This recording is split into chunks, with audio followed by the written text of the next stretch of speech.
दोस्तों नमस्कार, मैं हूं राम कुमार राही। आप देख रहे हैं यूट्यूब चैनल सोशल राही। आज हमारे बीच में सेवानिवृत्त पुलिस अधीक्षक जयराम दास आनंद जी हैं। उनकी जो जीवन की कहानी है बहुत दयनीय रही, लेकिन हिम्मत न हारते हुए आगे बढ़ने का काम किया। आज हमारे बीच में जो सर जी बैठे हैं, आज उन्होंने इतनी बड़ी उपाधि जो पाई है, बहुत परेशानियों झेलने के बाद आप इतने बड़े अधिकारी बन करके रिटायर्ड हुए हैं। हम आपको साफ से रूबरू कराते हैं। सर जी, सबसे पहले तो मैं आपको नमो बुद्धा जय भीम करता हूँ। यूट्यूब चैनल सोशल राही आपका स्वागत करता है और साथ में सर जी अपनी बात भी रख रहा हूँ कि आपका जो जीवन का सफ़र रहा, जीवन के सफ़र के बारे में सर जी मैं इसलिए चर्चा कर रहा हूँ कि मेरे जो युवा साथी हैं, अभी वर्तमान में पढ़ रहे हैं, जिनकी इच्छा है कि मैं ऊंचाइयों तक पहुंचूं, तो आपकी प्रेरणा से, आपकी प्रेरणा लेकर के हमारे युवा साथी आगे बढ़ने का काम करेंगे। इसलिए मैं आपके जीवन की जो दास्ता है उस पर मैं चर्चा करने जा रहा हूं। तो सर जी अपने जीवन का सफर थोड़ा बहुत मेरे लोगों को बताने का काम करें। हम लोग तो बहुत गरीब निर्बल लोग के सामान्य परिवार के लोग थे। हमारे पिताजी का लेकिन ये बिल्कुल दृढ़ विश्वास था कि हमें पढ़ाना है और पढ़ाना है और पढ़ाना है। तो वो जब छोटे थे तो हमारे स्कूल था, प्राइमरी स्कूल जी, गांव में कुरकुरू में एक झोपड़ी बनी हुई थी। तो प्राइमरी था कि हाई स्कूल तक था? प्राइमरी था। अच्छा, प्राइमरी था, प्राइमरी स्कूल था। वहाँ नंदराम पंडित जी आते थे यथा से पढ़ाने के लिए। एक झोपड़ी बनी हुई थी जी, और झोपड़ी में उसी में लड़के बैठते थे। हाँ, और खुद झाड़ू लगाते थे, लीपते थे, हाँ, और उसी में पढ़ते थे जी। प्राइमरी तक तो वहाँ पढ़े जी, और पढ़ने में थोड़ा ठीक थे, अच्छे थे, तो अच्छे नंबरों से पास भी हुए हैं। और मैं बता दूं आपको, जब हमारे पिताजी नाम लिखाने गए, जो कि सभी हम लोग हमारे वर्ग के लोगों के साथ होता है कि मास्टर जी अधिक उम्र लिख देते हैं कि साले तमाम प्रकार की उनकी विचार दिमाग में विचारधाराएं होती हैं। सर जी हमारी भी इच्छा है कि जो आपके जो दास लगा है, उस दास की कहानी थोड़ी। हाँ, वही मैं बता रहा हूँ। तो हाथ पकड़ के हमारे पिताजी गए, उन्होंने कहा कि वहाँ साहब ये हमारा बेटा है, इसका नाम लिख लो जी। तो उन्होंने कहा क्या उम्र है? उन्होंने कहा कि वो हम कौन लिखे पढ़े हैं, आप देख लीजिए, ये खड़ा है जी। तो उन्होंने लिख दिया। उस जुलाई में गए थे तो उन्होंने लिख दिया 15 जुलाई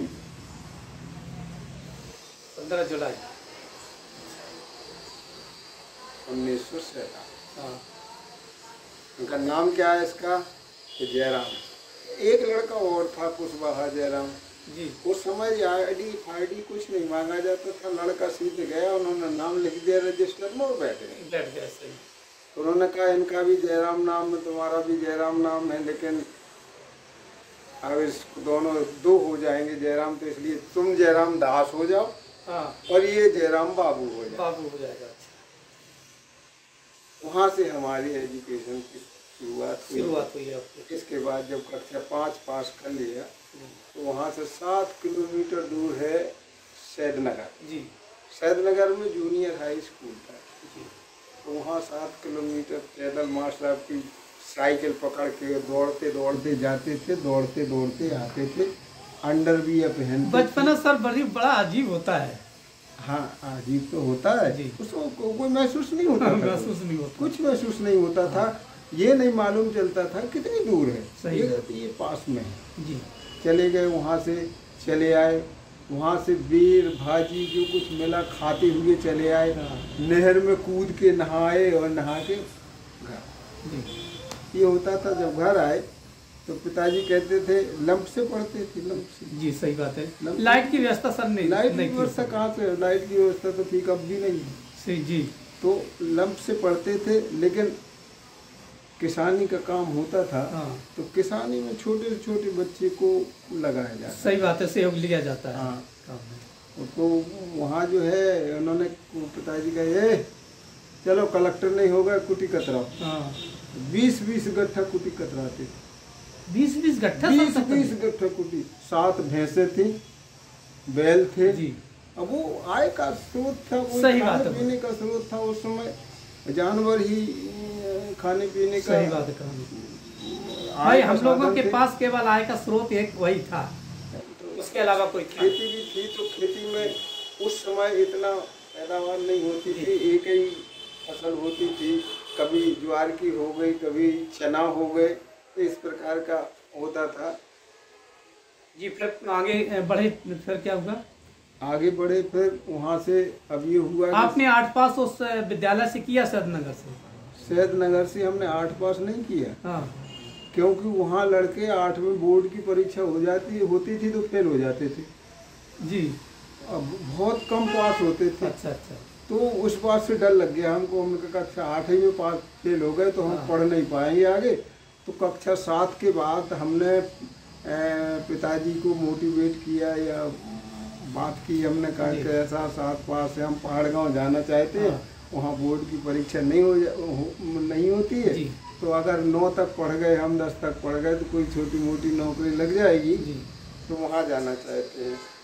तो अब ये हुआ कि वहाँ जाने के लिए एडमिशन के लिए पैसे नहीं है।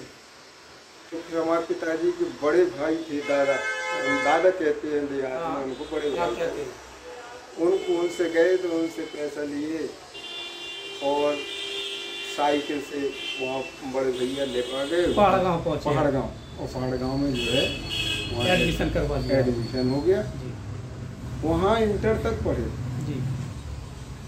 वहाँ फीस नहीं लगती थी, बिना फीस के एडमिशन हुआ। हॉस्टल था वहाँ, कुछ दिन मामा के यहाँ रहे बाबई में, वहाँ से दौड़ के आते थे। फिर वहाँ हॉस्टल में रहे, अपना कुछ नहीं देते थे, फ्री खाते थे जी।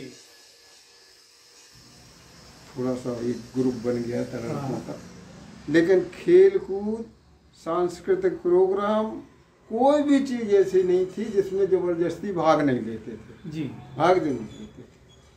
वहाँ से आए, फिर इसके बाद हमारा एजुकेशन यहीं उड़ई में हुई, डिग्री कॉलेज में यहीं पर। फिर आपका कंपटीशन का दौर कब से चला? कंपटीशन का दौर इसलिए जब हमने एमए पास कर लिए तो अब ये लगा, तो एलएलबी में जाके हमने एडमिशन ले लिया झांसी में। सब टोकने लगे, तो कब तक पढ़ते रहोगे भैया, नौकरी करोगे नहीं करोगे। और कुछ तो ये कहने लगे, अरे भैया बखर हाँको, अंत में बखरा ही हाँकना है, काहे को इतने पढ़ रहे हो। तमाम लोग इस प्रकार की बातें करने लगे, तो लगने लगा कि, लेकिन आपके अंदर लगन लगी हुई थी। हाँ, लगन तो लगी थी हमें। तो वहाँ एक जगह निकली रेलवे की, तो उसमें हमने फार्म भरा, उसमें बॉम्बे टेस्ट था जी। अकेली बॉम्बे चले गए, ना घर वालों को बताया ना कि वो आते थे। अच्छा सर, पहले पास बन के आते थे, उसका किराया नहीं लगता। हाँ, तो उसी को पास को लेकर बॉम्बे चले गए। वहाँ था बिल्ला पार्ला में, बिल्ला पार्ले, हाँ बिल्ला पार्ले, हाँ, तिलक इंटर कॉलेज जी, उसमें था। तो वहाँ गए, अब दूसरे दिन था तो किसी प्रकार रात तो काट ली। वहाँ खाना यहाँ का न मिले, वहाँ का खाना दूसरे टाइप का, चावल भात तो मिल जाए, वो अच्छा न लगे, लेकिन किसी प्रकार 8 आना 4 आने का खा के और रात में सोए। और सुबह गए वहाँ एग्ज़ाम देने, और एग्ज़ाम देने के बाद दूसरे दिन गाड़ी थी, तो हमने सोचा कहाँ जाएं, तो स्टेशन पर ही लेट गए। स्टेशन पे लेट गए तो सिपाही आए और उनका, है कौन लेटा, उठो। हमका साहब हम बहुत दूर के हैं और यूपी के हैं। बोले तो यहाँ लेटने परमिशन नहीं है, नहीं रात में जो है बदमाश आएंगे तो मैं काट के फेंक देंगे। लेकिन वहाँ पुलिस बहुत संवेदनशील दिखी हमें।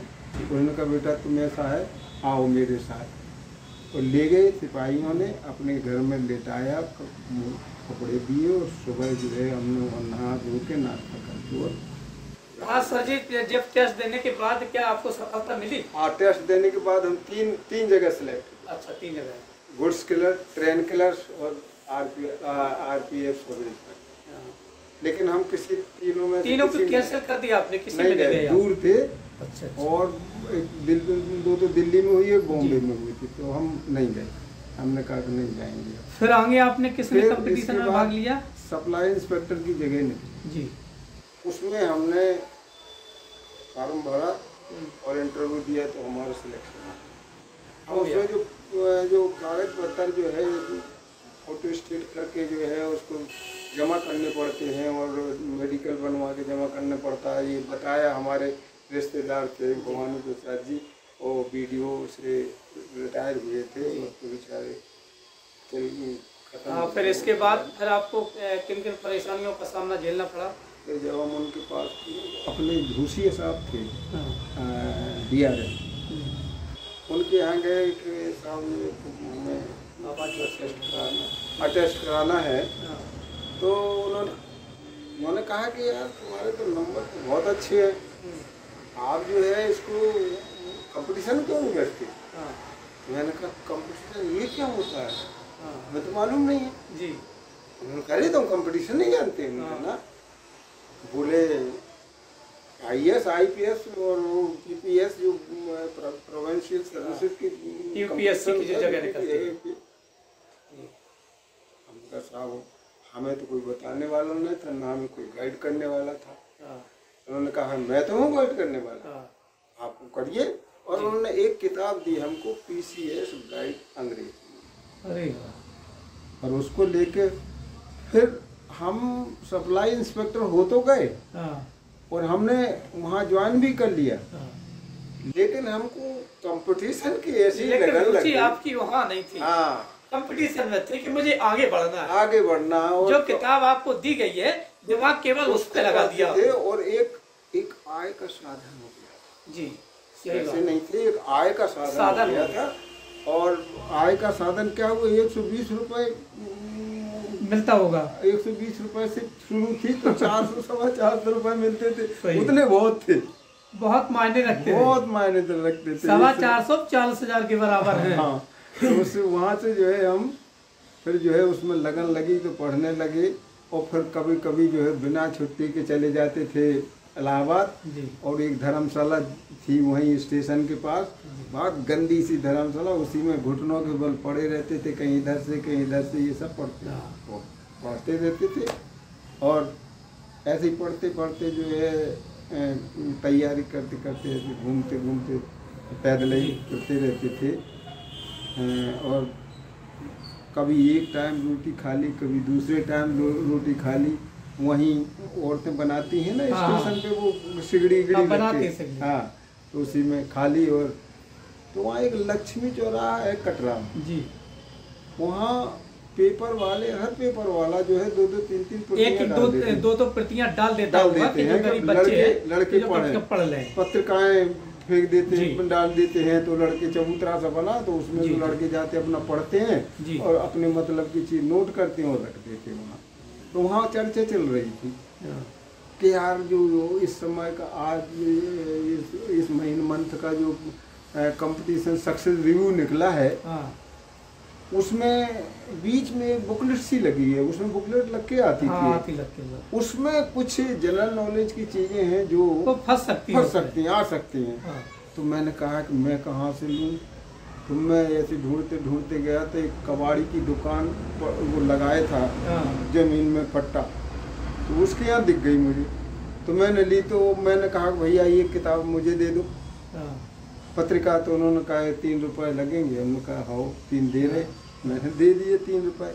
उससे जो मिला जी मटेरियल, उसमें काफ़ी कुछ, उसमें मतलब आपको सफलता की ओर पहुँचे। उससे जो है हमको जो है मेन में आ गए। जब रिजल्ट निकला तो पास हो गए। तो पास हो गए। उस समय केवल डिप्टी एसपी की 4 जगह थी, ओनली यूपी में 4 जी। उसमें मैं सबसे सीनियर था। अरे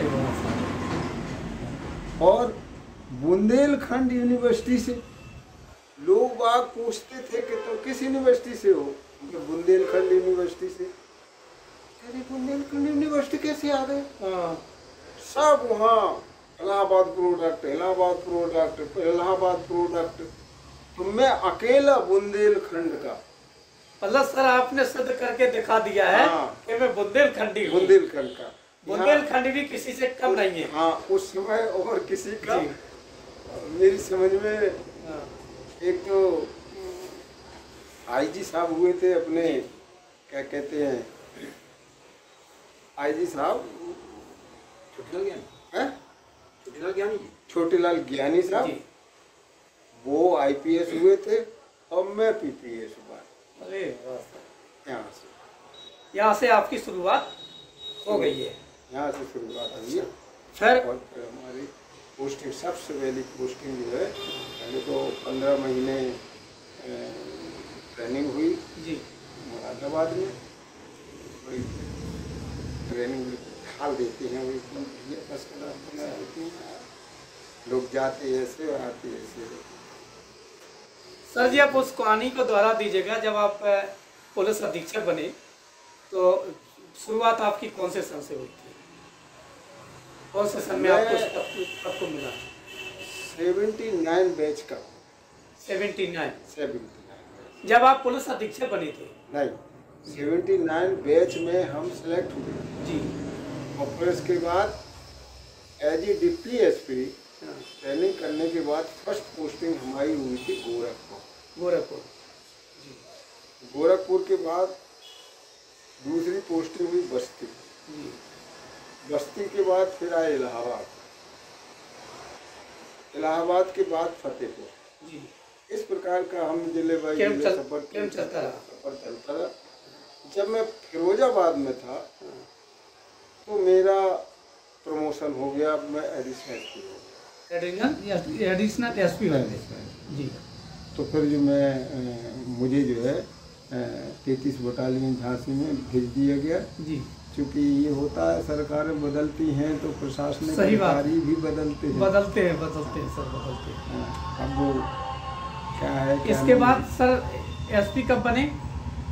2005 में। 2005 में बने। हाँ। कहाँ बने थे, कब प्रमोशन हुआ? जब मैं बनारस CBCID में था। हाँ। तब तो 2005 में आप एसपी बन चुके थे, पुलिस अधीक्षक। पुलिस तो वहाँ से फिर मुझे ट्रांसफ़र कर दिया गया बलिया की। हमने खाद्यान्न घोटाले की जांच की थी जी। उसमें 230 आदमियों के खिलाफ हमने चार्जशीट लगा जी, जिसमें सरकार हिल गई। फिर भगाना मुझे। हाँ। अब क्या हुआ उसमें, क्या नहीं हुआ मुझे नहीं पता। मुझे जो है एक सीमा सुरक्षा बल बनाया था जहन जी ने, उसमें आगरा ट्रांसफर किया। सीमा सुरक्षा बल बनाया था कि सप्ता सैनिक दल बनाया था? नहीं, सीमा सुरक्षा अच्छा बल बनाया था। हाँ, प्रादेशिक सीमा सुरक्षा बल। उसमें हमें ट्रांसफर कर दिया आगरा। फिर तो वहीं से 2007 में हम 2007 में। तो सर जी जब आप इतना बड़ा पद पा चुके हो, पुलिस अधीक्षक जब बने हो, तो सामाजिक कार्य आपने कितना किया? देखो, आदमी चाहे तो पद पर रहकर भी बहुत सामाजिक कार्य कर सकता है। बहुत अच्छे, इसके हम एक दो उदाहरण बताएं। जी जी बिल्कुल बताइएगा सर। हालांकि डायरेक्ट तो नहीं इन्वॉल्व हुए हैं जी, लेकिन मोटिवेट उन्हें किया है जी। जैसे मैं वहाँ था अलीगढ़ में जी, तो एक लड़का पिटाया आया, उसके पीछे एक यादव जी आए जी। बोले बाबूजी हमें बहुत मारा है। नहीं, इस समाज के लोग कम से कम 40-20 आदमी आए जी, और सब खड़े हो गए कि हमारी ठाकुर साहब ने हमारी पिटाई की सबकी। और साहब अगर ये यादव जी नहीं होते तो फिर हमें तो वो बहुत पीटते, मार डालते, इनने बचा लिया जी। तो हमने कहा कितने आदमियों ने मारा? बोले वो उन्हें ठाकुर साहब ने मारा, एक आदमी ने 20 आदमियों को मारा जी। तो हमने कहा तो फिर यहाँ काय को आ गए, तुम तो मर जाते। जब एक आदमी तुम्हें बचा रहा यादव, और तुम 20 आदमी उससे मतलब कुछ नहीं कर पा रहे हो और पिट रहे हो। सही किस काम के हो तुम? क्या काम के? मर जाना चाहिए था। जाइए संघर्ष करिए। तब फिर वो गए, फिर पंचायत होती रही जो कुछ भी हुआ। सर जी, ललितपुर की क्या कहानी है? ललितपुर में जब मैं भर्ती बोर्ड में था, तो भर्ती बोर्ड में मैं उरई भी आया भर्ती बोर्ड में, और जहाँ भी जाते थे हम जाते थे भर्ती बोर्ड में। एक कैंडिडेट जो है शेड्यूल कास्ट का अधिकारी जाता जी, तो वहाँ गए तो वहाँ कुछ पूर्वांचल के एक मिश्रा जी आए थे और कुछ इधर उधर के, तो अपने अपने लड़के कुछ भर्ती कराने के लिए आए थे जी। अब पूर्वांचल के मेरठ साइड के लड़के और बुंदेलखंड के लड़के अपने, तो उनकी शारीरिक क्षमता और उनकी ऊंचाई लंबाई यहाँ के लड़के उनका का कंपटीशन। सही बात। तो वो आए, उन्हें पुराना हमने तो डीआईजी साहब से कहा, हमने कहा सर देखिए बुंदेलखंड में अगर भर्ती होनी है तो बुंदेलखंड के ही लड़के भर्ती होंगे। बहुत बढ़िया सर, बहुत बढ़िया। अगर पूरे उत्तर प्रदेश के लड़के भर्ती करना होता तो आप लखनऊ में भर्ती करते जी। ये बुंदेलखंड में भर्ती हो रही, इसका मतलब बुंदेलखंड के लड़कों को पुलिस में आना चाहिए। डीआईजी बहुत अच्छे थे, सुलझे हुए थे, दक्षिण के थे। उनका कैसे कैसे कैसे हमने कहा ऐसा है सर, यहाँ के लड़के दिन स्कूल जाते हैं और फिर मजदूरी करने जाते हैं, बहुत बढ़िया। और काले कलूटे दुर्बल निर्बल हैं, लेकिन मेहनत करने में बहुत आगे मेहनत कर सकते वो। तो हमने कहा कि एक तो ये कि यहाँ की लोकल भर्ती होनी चाहिए अधिकांश। दूसरी बात ये कि देहात क्षेत्र के लड़के जिनके घर में एक भी नौकर नहीं है, उन लड़कों को भर्ती करना चाहिए। और तीसरी बात ये है कि शेड्यूल कास्ट की कॉपी हम जांचेंगे जी। आपने कहा? हाँ, क्योंकि वो मिश्रा जी थे, उन्होंने वो कॉपी लिए तो वो फेल करना शुरू कर दिया। अच्छा। मैंने कहा वो उनकी बराबरी कर पाएंगे? हाँ। मैंने कहा ये कॉपी में, तो डीआईजी बोले नहीं ठीक ठीक है ठीक है। हमने कहा सर ये तो अन्याय कर रहे हैं। हाँ। बोले ठीक है आप जांचिए। मैंने जांचा, तब उनके साथ न्याय हुआ। तो फिर मैं बैठ गया वहाँ। मैंने कहा कि जब तक इनका डॉक्टरी मुआयना नहीं हो जाएगा, इनसे एक पैसा हम डॉक्टर को नहीं देने देंगे। तब तक आप वहाँ से नहीं हटे? वहाँ से नहीं हटे। और उन लड़कों को भर्ती करवाई, उन्होंने भाई पता नहीं कहाँ कहाँ देहात के ऐसे लड़के। अभी हम गए थे वहाँ चकडोली, तो वो भर्ती जो लड़के किए थे जी, वो आ गए मेरे पास। साहब आपने पहचाना? हम ना बेटा हम नहीं पहचाने। बोले आपने हमें भर्ती किया था जी जी। तो ये समाज की थोड़ी, समाज के लिए, समाज की बहबूदी के लिए थोड़ा बहुत दिमाग तो रहता है। सर जी किसी ने लिखा है कि करे जो भलाई बगैर लालच की, उसी को रहमान कहते हैं। सुने जो दीन दुखियों को, उसी को भगवान कहते हैं। हिला दे ख्वाहिशी को, उसे तूफान कहते हैं। जो तूफानों से टकराए उसे हम इंसान कहते हैं। बहुत बड़ी परिभाषा होती सर ये है। तो मैं इस प्रकार का कई जगह इसी उद्देश्य से जाता था जी, कि हमें इस वर्ग के लड़कों को, कमजोर वर्ग के लड़कों को, इन्हें ऊपर उठाने का काम किया सर आपने। इन्हें भर्ती करना है। और जिस घर में नहीं, उनसे पूछते थे इंटरव्यू में, हमारे घर में और कोई नौकरी करता है? उनका नहीं, सब आप क्या करते, सब मजदूरी करते हैं। फटी चप्पल पहन के इंटरव्यू देने आ रहा। आपने तुरंत कर दिया? इसको भर्ती कर। अरे वाह। इसको जरूरत है नौकरी की, इसको जरूरत है परिवार पालने की, इसको जरूरत है अपने परिवार को ऊंचा उठाने। सही बात। इसलिए उसको भर्ती करना। और जो अध्यक्ष या अधिकारी हमसे सीनियर होते थे वो हमारा समर्थन करते थे। बिल्कुल ठीक कह रहे थे। सही बात, बिल्कुल ठीक कह रहे। DKV नायर साहब बाद में तो बड़े ज्योतिषी बन गए वो, लेकिन उन्होंने बहुत समर्थन किया। यहाँ तक समर्थन से RI नाराज हो गया क्योंकि उसका भतीजा भर्ती नहीं हुआ, उसमें नहीं आया जी। तो उसने इतना बड़ा बिल दे दिया हम लोगों को खाने का, जो लाइन में मैनेजमेंट का मेस। हमने कहा कुछ भी दो, लेकिन मैंने कर दिया। लेकिन हम आउट ऑफ वे जाके, आप पांडे जी आपके भतीजे को, अगर वो मेरिट में आ जाएगा सही बात तो हो जाएगा, तो बिल्कुल कर देंगे। लेकिन आप कहें ऐसे जबरदस्ती कर दे तो आपको नौकरी की जरूरत नहीं, जितनी इन लोगों को जरूरत। बहुत बढ़िया सर। और सर जी बुद्धिस्ट अपने जीवन का गुजारा, देखिए बुद्धिस्ट के बारे में पिताजी की विचारधारा भी ये अंधविश्वासी पाखंडवादियों से अलग थी, रूढ़वादिता से अलग थी जी। हम भी उस विचारधारा, क्योंकि हमने वो भी जीवन देखा। जब चबूतरा पे अगर बैठे हों और कोई सवर्ण निकल पड़े तो हाथ पकड़ के पुरखा नीचे बैठा दिया करते, और पाए लागी शुरू हो जाए। सही।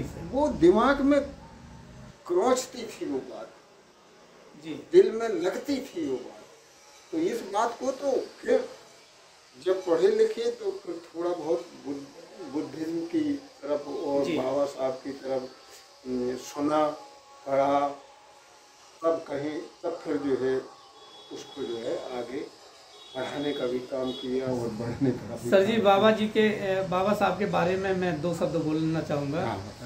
किसी ने कहा है कि ये शान ये शौकत ये ईमान ना होता, ये शान ये शौकत ये ईमान ना होता तो इस देश में कोई किसी का मेहमान ना होता, खुशियाँ न मिलती हमें इस वतन में यदि मेरे बाबा साहब ने संविधान लिखा ना होता। बिल्कुल सही बात है, 100% सही बात है। और जो लोग इस बात को नहीं मानते हैं जी, उन्हें हम कृतज्ञ कहते हैं। तो कृतज्ञता जो व्यक्त नहीं करता है बाबा साहब की, उन्हें हम कृतज्ञ। सही बात है, बिल्कुल सही कह रहे हैं आप देख रहा है अब वो तो परिवर्तन बहुत हो गया। हम लोगों ने तो किस प्रकार कष्ट भोग के और पढ़ के आगे किसी प्रकार पहनने को बड़े मुश्किल में हंसते थे लोग। अजब एक कहानी और सुनाया आपको जी। जब वहाँ गए क्या कहते हैं मेस में, अब इतनी भव्य और अच्छी मेस तो हमने देखी नहीं थी जी। लेकिन वहाँ तो ऑफिसर्स मेस है, वहाँ तो इंदिरा गांधी जी भी आके ठहरती थी, मुरादाबाद की बड़े बड़े अधिकारी आईजी डीआईजी मुख्यमंत्री ठहरते थे उसमें। जब उस मेस में गए तो वहाँ ये परंपरा थी कि जो सीनियर है वो प्रेसिडेंट ऑफ मेस कमेटी बनेगा। अच्छा हाँ, तो वहाँ पूछा जाता, गेट टुगेदर होता तो वहाँ पूछा जाता है कि आप किस यूनिवर्सिटी से हैं, आप किस यूनिवर्सिटी से हैं। तो हमसे पूछा गया तो मैंने कहा मैं तो बुंदेलखंड से। बुंदेलखंड से जी, बुंदेलखंड यूनिवर्सिटी से कैसे आ गए? बहुत अचंभा लगा होगा उन लोगों। हमने कहा सुनिए, बुंदेलखंड यूनिवर्सिटी से वैसे ही आ गए जैसे आप इलाहाबाद यूनिवर्सिटी से आ गए जी। और वो तमाम फिर बातें चलती है। मैं प्रेसिडेंट ऑफ कमेटी हो गया, मैं पहली बार इस वर्ग का आदमी मेस में प्रेसिडेंट ऑफ कमेटी बना। वहाँ फिर आपने सर क्या परिवर्तन किया वहाँ? मैंने अपने हिसाब से मेस बनाए फिर अपने हिसाब से भोजन की व्यवस्था करी, अपने हिसाब से मेनू बनाया, अपने हिसाब से डिसिप्लिन मेंटेन किया वहाँ। अरे वाह। कई लोग ऐसे जाते थे, एक तो सज्जन ऐसे थे कि उनका नाम तो नहीं लेंगे तो जी कहने लगे अरे वो आ गए हो किसी प्रकार रिजर्वेशन से। उनका सुन, हम रिजर्वेशन से आ गए और तुम्हारे दादा स्वतंत्रता संग्राम सेनानी थे तो तुम रिजर्वेशन से आ गए। तुम जज के लड़का हो, डिप्टी एसपी बन के आए। हम किसान गरीब के लड़का हैं, डिप्टी एसपी बन के आ गए। तो हम ज्यादा तेरे से बुद्धिमान और विद्वान है। सही बात कि हमें ऐसा माहौल नहीं मिला और तुम इलाहाबाद जहाँ ऐसा माहौल है प्रोडक्ट उसका। तो मैंने कहा तू क्या कर रहा है? अगर मेरी नौकरी चली जाएगी तो मेरे हंसिया खुरपी फावड़े रखे हुए उठा लेंगे हम, वो जो उठा के फिर शुरू कर देंगे। सही और तुम्हारी नौकरी चली गई तो भीख ही मांगोगे कटोरा लेके और दूसरा कोई काम विकल्प नहीं। सही बात। तो भैया गंवार से बात न किया करो। सर जी किसी ने लिखा है कि दुनिया में कोई काम कठिन नहीं होता है, लोग यूं ही मंजिल छोड़ देते हैं। हौसला हो कुछ पाने का तो रास्ते के पत्थर भी जगह छोड़ देते हैं। हाँ, बिल्कुल सही बात है, बिल्कुल वो काम करना चाहिए लोगों को। अब मैंने भी यहाँ जब से आया तो यहाँ अम्बेडकर जयंती नहीं होती थी जी। अम्बेडकर जयंती मैंने शुरुआत करवा दिया। सबसे पहले साल स्कूल के लड़के खड़े किए, फिर धीरे धीरे धीरे धीरे बन गया, फिर अपने लोग व्यवधान डालने लगे और वो बहोरा में ये केवल ये कहानी वो बहुत अच्छी, उनको भी उनके यहाँ जा के हमने बैठ के हमने कहा देखो 4-4 5-5 निकालते हो, सब लोग इकट्ठे निकालो, सही बात, भव्य होगा, प्रोग्राम भी बड़ा होगा, लोग बागों की मानसिकता बदलेगी। और उसकी एक बनाई कमेटी बनाई थी हमने, अम्बेडकर जन्मोत्सव समिति जी, उसी नाम से सब होता था, कई साल तक चली। फिर इसके बाद जो है उनको लड़का है, क्या नाम उसका, प्रमोद दत्ता और अरविंद पारिया भी थे, और तमाम लड़के हैं, तो उनको हमने रजिस्टर दे दिया। चलो सर जी, बहुत अच्छा लगा आप हमारे बीच में आए। सोशल आई आपका स्वागत करता है, साथ में बहुत आभार व्यक्त करता हूँ जो आपने अपना समय दिया है। को तो बहुत है, बहुत संस्मरण है, बहुत सर जी नमो बुद्धाय जय भीम करता हूँ मैं।